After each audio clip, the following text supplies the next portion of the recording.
This is LEGO 76901 Speed Champions Toyota GR Supra. It has 299 pieces and was released in January of 2021 at a retail price of $19.99 in the US. That was $24.99 in Canada. It retired in December 2023 and I picked it up last year, maybe in December, from Bricklink at about the original retail price. I thought that was pretty fair. This is a slightly older Speed Champion set, which may explain the blockiness of the final model, but I have to say I really like the look of it. The best features are definitely the front grille and the entire rear end, both of which were fairly complex sub-builds in and of themselves.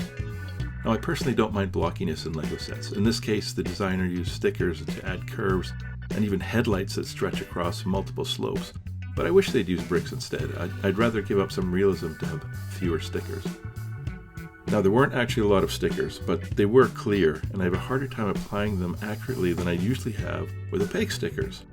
On the other hand, there's no color mismatch, which is nice. It was interesting coming back to LEGO after a few alternative brick sets I've been building. I felt almost decadent using a chassis piece and a single piece axle. Now, this was a fast build. It took me about an hour in the evening. I even managed to watch most of the LEGO Batman movie while I was putting it together. This set actually feels similar to some of the Caddis sets I've built. Caddis tends to allow its 1/24 sets to become a little blocky, which is fine. Like I said, I don't mind being reminded that I'm working with interlocking bricks. If I wanted full-on accuracy, I could buy a molded plastic model. This was a fun build with some interesting techniques and a couple of challenging sub-models.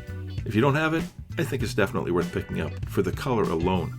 The yellow absolutely pops on a shelf full of the usual dull Speed Champion colors. Now, as a lark, I converted this to right-hand drive. At least I can pretend it's the JDM version. Anyway, that's all for now. Stick around for the rest of the build if you're into that sort of thing, and I'll see you next time.